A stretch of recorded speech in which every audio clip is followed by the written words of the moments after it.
Good morning sir. मैं प्रदीप कुमार तिवारी, मैं हावड़ा शिवपुर से हूँ।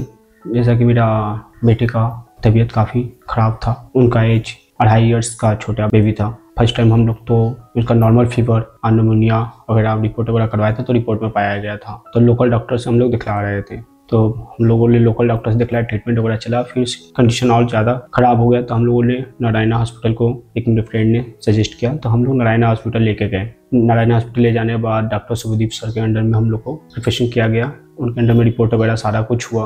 होने के बाद उनको लंग्स में पानी वगैरह कुछ बैक्टीरिया पाया गया, जिसका ट्रीटमेंट वगैरह चला।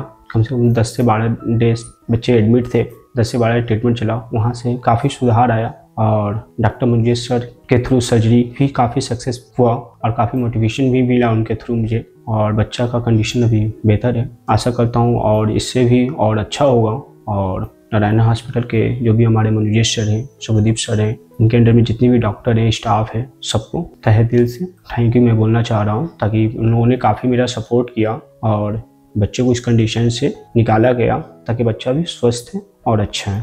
Thank you. আজকে যে শিশুটির ব্যাপারে কথা বলতে এসেছি এখানে, সেই শিশুটি আমাদের কাছে ভর্তি হয়েছিল 2 মাস আগে। একটি 2.5-3 বছরের শিশু যে একদমই সুস্থ ছিল এবং হঠাৎ করে জ্বরে আক্রান্ত হয়, সর্দি কাশিতে আক্রান্ত হয়। স্বাভাবিকভাবে প্রথমে বাবা মা ভেবেছিল যে সাধারণ জ্বর, সর্দি কাশি, বাড়িতেই তার চিকিৎসা চলছিল। কিন্তু আস্তে আস্তে জ্বর উত্তর বাড়তে থাকায় তাকে হসপিটালে ভর্তি করতে হয়, অন্য একটি হসপিটালে। এবং সেইখানেও সে অত্যন্ত হাই টেম্পারেচারে ভুগছিল, যেখানে টেম্পারেচার প্রায় 103, 104 এবং তার সাথে শ্বাসকষ্ট এই হতে থাকে। তার প্রায় 10 দিন সেখানে চিকিৎসা চলার পরে তারপরে বাচ্চাটি আমাদের এখানে নারায়ণা হসপিটাল হাওড়ায় শিফট হয় এবং এসে আমার আন্ডারে এবং আমাদের যিনি থোরাসিক সার্জন আছেন ডক্টর মনোজেশ বন্দ্যোপাধ্যায়, আমাদের দুজনের আন্ডারে ভর্তি হয় আইসিইউতে।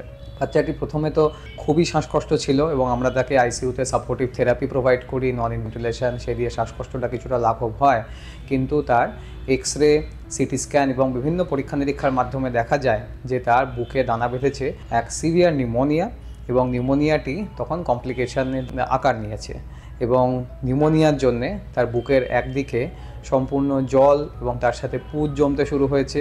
বুকের একদিকের লাংস অনেকটা ক্ষতবিক্ষত হয়ে গেছে, যেগুলো আমাদের সিটি স্ক্যানে আমরা বুঝতে পারি।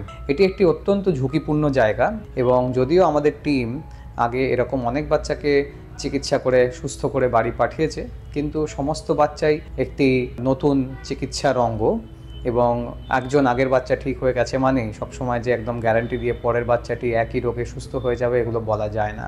বা আমার সাথে ডিসকাশন হয় যে ওকে শুধুমাত্র অ্যান্টিবায়োটিক এবং সাপোর্টিভ থেরাপি দিলে হবে না, ওর যে পুঁজ জমে আছে, লাংস যে ক্ষতবিক্ষত হয়ে আছে, সেই জিনিসগুলো রিপেয়ার করতে হবে। এবং আমরা বাবা মার সাথে অনেক আলোচনা করি এবং অনেকটা রিস্ক নিয়েই বা আমার সম্মতিতে আমরা একটি সার্জারি করি বাচ্চাটির ওপর।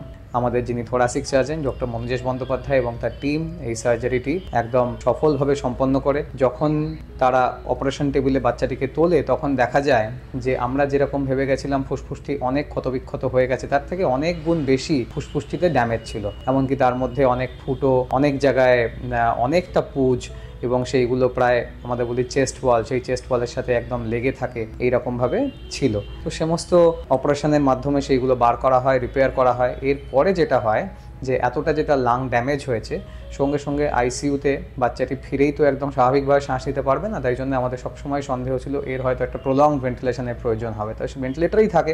পরের দিন তার আমরা ব্রঙ্কোস্কোপি করি। অন্তত 2 থেকে 3 দিন ভেন্টিলেশনে থাকার পরে আমরা আস্তে আস্তে তাকে ভেন্টিলেটর থেকে বার করতে সক্ষম হই। হয়তো শিশু বলেই তার, যেহেতু আস্তে আস্তে তার শরীর আরও ডেভেলপ করছে, হয়তো শিশু বলেই সে এত বড় অপারেশনের যে তার উপর দিয়ে স্ট্রেস গেছে এবং তার সাথে যে আইসিইউতে এতদিন ভেন্টিলেশনের যে স্ট্রেস গেছে, সেই ধকলগুলো সে নিয়েও আস্তে আস্তে সুস্থতার দিকে যায়। আমার খুব সন্দেহ আছে যে একজন যদি বয়স্ক মানুষ হতেন বা একজন যদি অ্যাডাল্ট হতেন, যতটা লাং ড্যামেজ নিয়ে তিনি কত তাড়াতাড়ি সুস্থ হতেন সেটা আমার যথেষ্ট সন্দেহ আছে। যাই হোক, আগামী 7 থেকে 10 দিন আমরা তাকে আইভি অ্যান্টিবায়োটিক দিই এবং আস্তে আস্তে অনেক সুস্থ হয়ে ওঠে এবং তাকে আমরা বাড়ি ছাড়তে সক্ষম হই। কিছুদিন আগে সে আমাদের কাছে ফলো আপে এসেছিল, একদম সুস্থ বাচ্চার মতো। তাকে দেখে বোঝাই যায় না যে বাচ্চাটি এতটা অসুস্থ হয়ে পড়েছিল। সে আমাদের জন্য একটি করে, আমার জন্য এবং মনীষের জন্য একটি করে চকলেটও নিয়ে এসেছিল।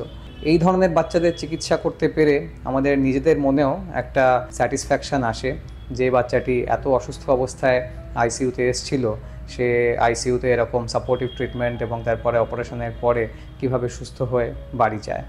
আমি আশা করি যে বাবা মা এই বাচ্চাটির সাথে সুখে শান্তিতে আছেন এবং আস্তে আস্তে তাকে সুস্থভাবে বড় করতে পারবেন। যে পেশেন্টের ব্যাপারে আমরা কথা বলছি সে একটা 2 বছরের বাচ্চা, প্রায় দিন 15 জ্বর নিয়ে আমাদের কাছে বাচ্চাটি এসেছিল। তো বাচ্চা যখন আমাদের কাছে এসে পৌঁছায় তখন বাচ্চার হাই ফিভার ছিল, শ্বাসকষ্ট হচ্ছিল, অক্সিজেন লাগছিল এবং সিটি স্ক্যান করে দেখা যায় যে বাচ্চাটির বুকের মধ্যে পুঁজ এবং জল জাতীয় জিনিসপত্র জমে আছে। তো আমরা অপারেশনের সিদ্ধান্ত নিই এবং আমরা ভিডিও অ্যাসিস্টেড থোরাকোস্কোপি সিঙ্গেল পোর্ট, যেটাকে আমরা মিনিমাল অ্যাক্সেস সার্জারি বলি, ক্যামেরা ঢুকিয়ে সেই অপারেশন বাচ্চাটির করি এবং করে তার ছাতির মধ্যেকার যত পচা জিনিসপত্র, পুঁজ এবং ফুসফুসের ওপর যে ছাল তৈরি হয় যেটাকে আমরা পিল বলি, সেগুলোকে বের করি। অপারেশন করার সময় দেখা যায় যে বাচ্চাটির বাঁ দিকের ফুসফুসের নিচের অংশের যে লোব, সেখানে বেশ কতকগুলো ফোঁড়া অর্থাৎ কিনা লাং অ্যাবসেস তৈরি হয়েছিল এবং তার মধ্যে একটা দুটো ফেটেও গেছিল। তো সেগুলোকে আমরা ট্রিটমেন্ট করি during the process of the surgery এবং তারপর যেহেতু আমরা মিনিমাল অ্যাক্সেস করতে পেরেছিলাম ফলে বাচ্চার ব্যথা কম হয় এবং ড্রেন তাড়াতাড়ি বেরোয় এবং বাচ্চা আইসিইউতে কম দিন থাকে এবং তারপর আলটিমেটলি সুস্থ হয়ে বাড়ি যায়।